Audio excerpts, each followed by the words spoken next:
Hi, my name's Chris Scott and I'm here with Victoria Burt. How are you, Victoria?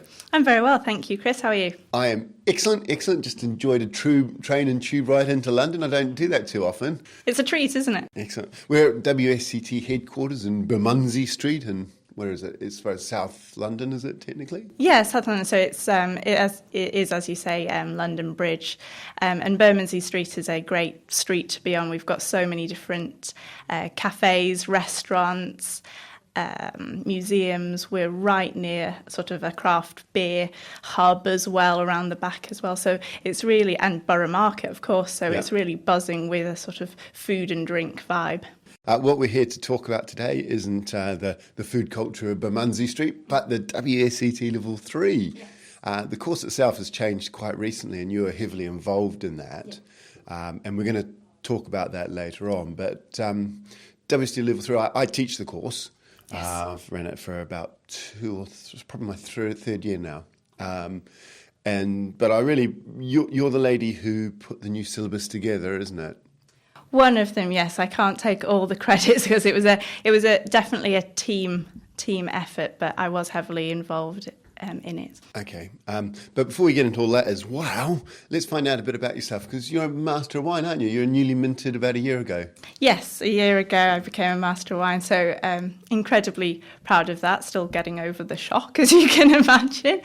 But no, I really enjoyed the Master of Wine programme, and I think being involved in WSET and working for WSET obviously helped me a great deal towards that, because in my job as research and development manager, I'm constantly researching different parts of the wine world, as well as obviously looking at our qualifications and trying to improve them from a learning experience point of view. Being able to be involved in the sort of knowledge base of wine every day really helped me. Okay, excellent. Let's talk a wee bit about Level 3, WSET Level 3, or a quick overview of WSET, because we've covered WSET quite a few times in the past, but if a listener hasn't listened to an older show, they may not quite know what it is. So what is WSET, really quickly, and then we'll talk about the Level 3 syllabus itself. Okay, so WSET is the principal global wine and spirit qualification provider. We're in 74 countries now, which is brilliant. We started in 1969 as a sort of UK-based wine qualification specialist, and it's just grown globally since then. We provide qualifications both for the trade but also for consumers, so consumers are equally welcome to take our qualifications. And we have generally 4 levels, so level 1, level 2, level 3, which we're going to focus on today, and level 4, which is our diploma, which is around a 2-year course. As well as wine and spirits, we've also recently gone into sake, which is quite an exciting development for us. We might touch on sake, that's quite interesting. But the level 3, so just quickly, level 1, who's that geared towards? So level 1 is for people who have no previous wine knowledge. It's a 1-day course. It basically goes over what wine is, a lot of food and wine pairing, the real basics of wine. So it's fermented grape juice, the key grape varieties, things like that. So just if someone didn't know anything about wine, they could come in and get a basic understanding. Yeah. Okay, and the level 2? The level 2, again, we don't require people to have any previous knowledge for level 2. It's a 3-day course, and there's more of a focus on the grape varieties. So you just go into a little bit more depth. You start touching on a bit of climate, a bit of winemaking within that, but it's mostly about grape varieties and styles of wine. And then we've got the level 3. Which is one we're going to talk a lot about, but just give a quick overview like that. So the level 3 is a step up again. We're expecting people to come in with a certain degree of wine knowledge for that. So either they've done the level 2 course or have roughly the same amount of knowledge. With the level 3, we've really focused on the skill difference between that and level 2. So level 3 isn't simply about knowing more regions or grape varieties. Of course, that is part of it, but the real aim with level 3 was for students to be able to explain. So it's no longer sort of factual recall. It's really about explaining and applying natural and human factors in the vineyard and winery influence the principal wines of the world, and for students to be able to explain how that affects the style, quality and price of these wines. And then the last one's a diploma, which is, Yeah. well, the level 3 is the new one's supposed to be 6 days or five or 6 days. It's 5 days of, it's approximately 5 days of teaching and then an exam at the end of that. Okay, and the level 4, which is the 2-year course, or? Yes. So level 4 is what we call our flagship qualification, so the diploma. It's for people who are really enthusiastic about wine ultimately. That obviously includes people in the trade who really want to sort of be at the top of their game in terms of wine knowledge. But it also includes a lot of consumers, enthusiasts as well, who again are just so passionate about wine that they want to undertake 2 years of study to really, be in or sort of understand wine. So in the diploma we have, I think you said, various units. So we have one on grape growing and winemaking, one on business, so business really comes into the diploma, light wines of the world, and then we cover sparkling and fortified. Light wines of the world, that's your unit 3, if I recall. That's the unit 3. And that is a munter of a... That's basically every wine in the world, and you've got an exam on it, and that's the big one. It's testing. It's very testing. Heightens the sort of difficulty of the qualification. Yeah. Okay, so that's a nice quick overview of the level 3. Probably the interesting thing is that the level 3 just had a complete revamp. Yeah. I found the new course quite good, and I also noticed that the emphasis, whilst the old course was supposed to have an emphasis on application of understanding, it's far more obvious now about what that is. Yeah, absolutely. As you said, with the course programme, we've increased the amount of time spent on grape growing and winemaking, which, as you said, is absolutely vital. It's the sort of base of the qualification, and students are going to need to use that information and understanding that they've used there to apply that to the principal wines of the world throughout the course. And that's obviously far easier if they really understand it and it's ingrained to start with. And as you said, through the rest of the course, it used to be a little bit like a walk around the map, really, with a sort of region or a country covered in each session. Yeah. Whereas now there's been more of a clustering in terms of wine styles. So only on Europe, though. The New World is still very regional. There's no clustering there. It is. I mean, so to explain, for, say, session 4, we've got the aromatic varieties of Germany, Alsace and Austria. So we're looking at obviously aromatic varieties, how they might be fermented, made into the wine style, also looking at on-slope viticulture and things that are common to those countries. And we've got a session on Burgundy and, say, the Northern Rhone, so we can look at Pinot Noir and Syrah and look at whole bunch fermentation, things like that to bring it together. The New World is still a little bit more regional by country, as you say. We have split it into premium red wines and then premium white wines and then sort of specialities. And part of that as well is to make sure that it does seem like you're going round the map quite a bit for those, but part of it is, so if you start with, say, the premium red wines, by the time you come to premium whites, people are going around again, and you can do a certain amount of recap in the second time around. So really, by the end of the course, students should be, you should be able to point at the map and be like, okay, what do you think the climate is like there? Okay, what sort of problems or issues might they have here?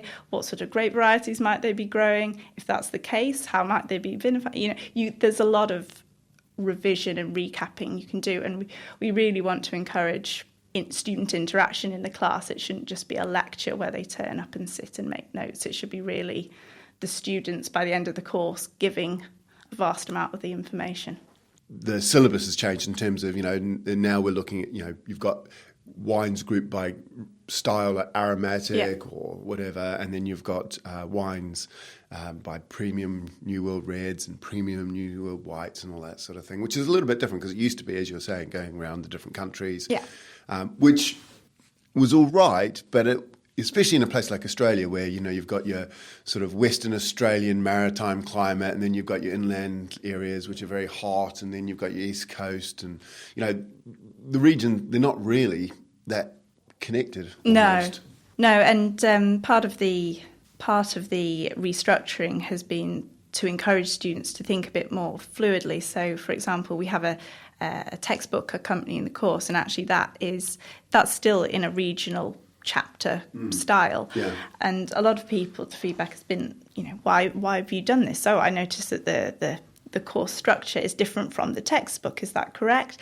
And it absolutely is, because what we wanted to do is students to read the textbook, but then have different ways of using that information. So it's not just that you cover Burgundy chapter, you read that, you go to the course, and it's almost exactly what's in the textbook. Yeah. So it's really to encourage students to think about the connections and comparisons between different wines of the world. And again, educators are more than welcome if they're covering, say, Burgundy, and they want to show at that time a different Pinot Noir from somewhere else in the world, just to really hammer home a comparison. So it adds a lot more flexibility, we hope, for people teaching globally. One of the things that I took away when we did the Train the Trainer Day, if you like, was that the exam could have things in it that aren't explicitly stated in the book. And the example that you gave, I think, if I recall, was where you might have, say, an Australian Cabernet Sauvignon from Coonawarra, and that will go through a particular winemaking process, but you could ask a question in the exam, how could I make a light commercial Coonawarra, which may not necessarily be in the textbook, but in the winemaking section, we've discussed how to make lighter styles of wines through skin contact or whatever. Yeah, absolutely. So the regional chapter part of the book is quite concise. So we've not spent... It's a lot more concise. There's a lot less junk in there. Thanks. Although the book seems to be about as thick, but... Yeah. No, it is short and snappy.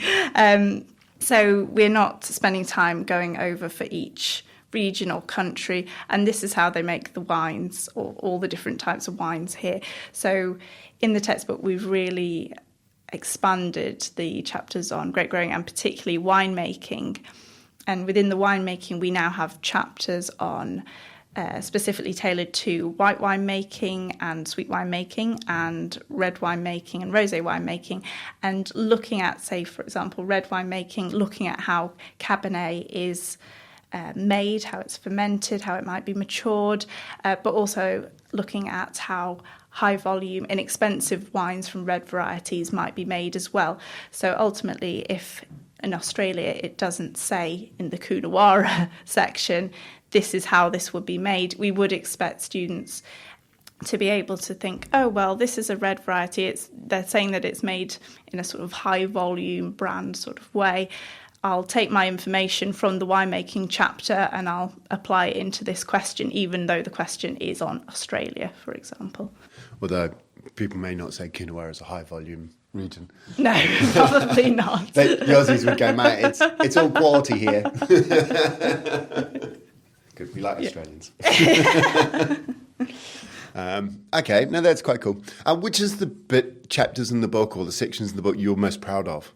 I think it is those winemaking chapters. I did a lot of work on those, and it became kind of a labour of love, trying to see how that would work, because it was quite new for us to go into sort of so much detail and do it in that very specific way. And we spent a lot of time writing, does this work? Is this making the comparisons that we want? No, let's rewrite, let's reshuffle it. So it was really enjoyable to do, and I think hopefully the feedback is that it will work quite well. I think we've felt that when the course has been going through the London school, that was my favourite part of the book to work on. Okay. I've upgraded the materials in the book, and thank goodness you'll now supply the specification in the pack, which is brilliant because saves me printing it out. I consider it to be one of the most important documents. It definitely is. And I used to have to print it out and give it out because it used to come in the pack, and then you removed it and you put this rubbish stuff about drinking aware and safety, and then you got rid of that rubbish, and now it's the spec. The spec is here. Yeah. So, what tools, or how do you think is the best? If you're a student, what's the best way of using the materials that you guys provide? It is ultimately to look at the specification. As you said, the specification is a key document. It basically tells you, what areas are going to be in the exam. And although we've kept the textbook very much to what is in the exam, it's just vital to know what you're working towards, what skills you need. So there's the learning outcomes, there's the assessment criteria there, and ultimately if you've followed the spec, and even if you use the spec for revision to just tick off, do I know this? Yes, it's a really essential document that students should use. Obviously reading the spec isn't enough, so before students come to the course, or at least come to each lesson, we recommend that they've looked at the textbook, they've read the relevant chapters of the textbook before they come to the course. So the classroom session shouldn't be going over things that are just in the textbook. It should be, right, you've come, you know this chapter, so we can do a little bit more about really making sure you understand what's in the chapter, the principles in that, and that sort of application of knowledge, rather than going through basic labelling terms or, grape variety characteristics or something like that. There is an assumption that the student has read the textbook before turning up to class for those chapters, isn't there? Because we're expected to ask questions of the students on the assumption they've read the chapter. Yeah, no, there definitely is. And in the educator sort of workshops that we did, that was a key point, that we do expect educators to be telling their students, you need to do work outside the classroom, and that needs to be, to get the most out of the course, that needs to be working in advance of turning up to that session. As part of that, we've also created some online videos. So those have mainly been on wine labelling. So that, again, is to free up time for the educator to spend on more difficult concepts rather than going over what is basically level 2 information. So again, the student has perhaps more engaging way of learning about wine labelling, and it's just to really hammer that home. And again, these should be watched before turning up to the lesson. What I normally try and get my students to do is read the relevant section in the specification, read the chapters with a highlighter, highlighting things they think are important, whether they are or not. Let's come back to that.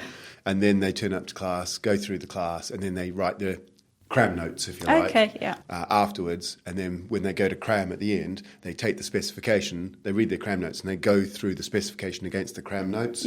And then that means they're pretty tight on what they... Hopefully. Fingers crossed. But yeah, there's a lot to learn. There is a lot to learn and retain as well. There is. It was never an exceptionally easy course. It is a level 3.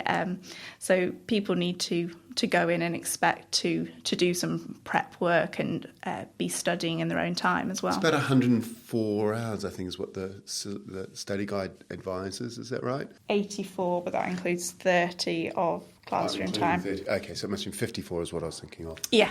There was a 4 in there somewhere.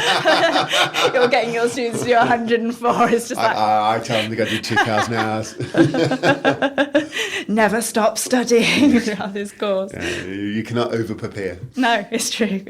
So 30 hours. 30 hours there's 30 hours of class time, roughly. Yeah, minimum class time. Yeah, and I think we actually do it... We do the course slightly differently in terms of structure, but...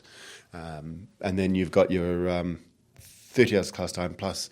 54 hours. Yeah, minimum 54 hours of self-study. And that's pretty tough if you're doing it on a Monday to Friday with the exam on the Friday, isn't it? Yeah, absolutely. I mean, in that kind of scenario, we'd hope that students perhaps get their course materials before the course, so hopefully they've had a chance to run through the materials before attending, and then they're using that course as a bit more than a revision, but just going over things that they've already read rather than getting the course pack and going... then finding there's a a not insubstantial textbook in there. Yeah, exactly. I remember I did my level 3. They gave me the course pack on the Monday, and I sat the exam on the Friday. God. There was a lot. Intense. There was a lot of intense nights. Yeah, a lot of coffee that week. It's slightly hungover, actually. Oh, really? Yeah, I used to get home because you're tasting so many wines, and it's not that you didn't spit out. No, you do, but it does get in the blood. Yeah, cramming while you got a headache. It's like tough. Okay. The tasting techniques changed. I have this thing called the 3050's Decoding the SAT. Oh, okay. Which is a 2-page document that tells my students exactly what I'm looking for things, because each APP or a lecturer is allowed to have their own slight interpretation of some of the elements. Yeah, absolutely. I mean, part of the course is getting the students to be sort of calibrated, and part of that is obviously calibration to the person that's teaching them. And yeah, it's vital that students calibrate to their educator's pattern so that they know what you're expecting of them. I give my guys just a big sheet, 2 sides, and it's acidity. This is how we measure acidity, and your experiences may deviate from mine, but this is the baseline, and then tweak it accordingly based on what your genetics and experiences say. Yeah, because I mean, all tasting is subjective, but it's important to get that level of consistency there. Yeah, exactly. But it did change, because we used to have all these sort of observations. Yes, we've simplified the SAT, I suppose, to the main components that we want students to show. So we've simplified it, and hopefully it's made it clearer in terms of what is actually going to get you a mark and what's not. And our focus is not on what is the wine, like match it to the grape variety or the country or region. It's, can you write an accurate tasting notes, which is, as you say, calibrated to the sort of educator's palate. And so it's really focusing on the SAT rather than the guess the wine or estimate the price or anything like that. I think the other part of the tasting is obviously the wine lexicon, which is on the back of the SAT, and gives a lot of descriptors, ideas of what the student might put for aroma and flavour characteristics. We've now split that into 3 different groups. A primary group for the flavour, aromas and flavours coming from the grape, a secondary group for the aromas and flavours coming from post-fermentation winemaking, and a tertiary group coming from the aromas and flavours coming from the maturation. And again, that's really been to ensure that students are writing a full and accurate description of the wine's aroma and flavour characteristics. So, for example, if they got a Rioja Reserva with a little bit of age on it, we would be expecting to see students putting a little bit about the primary, so the red fruit in that. We'd expect them to be picking up on there's oak in there, so say a vanilla characteristic, a toast characteristic, but also that it's got some age, so maybe it's got some dried fruit in there as well. And so now to get maximum marks on the aroma and flavour characteristics part of the examination, which is a sizable portion of the marks, we'd expect students to be sort of ticking these various characteristics as they appear in the wines. So again, it's about creating a sort of more accurate assessment of tasting ability. So I suppose previously a student could put down 5 primary characteristics for their Rioja Reserva and get maximum marks for that. Yeah. But actually they've completely missed the sort of aging, the oak on it, and so it's not a full description of the wine. So we really want students who are tasting all those things to be rewarded for picking them up. It does make it harder for the examiner. One of the mistakes I made is, particularly early on in the session, I stand up and taste the wines with the group, but I don't make written notes myself. And when you're trying to select the wine for the exam, and they will get marks if they spot the oak. So you want to make sure the oak is clearly obvious. Absolutely. And some of the wines, we've got a Chenin Blanc we use, and it's oaked, but it's subtle. It's subtle. It's even sometimes I'm never 100% sure if it was oak. And I got to the exam and I went, no, I need to supply this style of wine, which is an oaky whatever, and I'm going, Shoot, that's actually quite tough, because I was going Yeah. through going, I need to find one. Which one was the best that gives those sort of characteristics? Absolutely. And then marks are based on them to be able to spot them. And if they're not that obvious, you don't want to make it hard for your students. No, it does put the onus on the educator to provide a wine that is suitable. So in the purchasing key, we give a description of the wine to be bought. But yeah, the educator does have to select a wine that they think is going to map onto those characteristics, basically. And it's not meant to be a test of, as you say, oh, it's got subtle oak, so can the students really pick this out? You know, you do want something that is going to give your students at that level a chance of picking it up. The educator needs to be familiar or have tasted the wine beforehand to really make sure it's going to do what it says.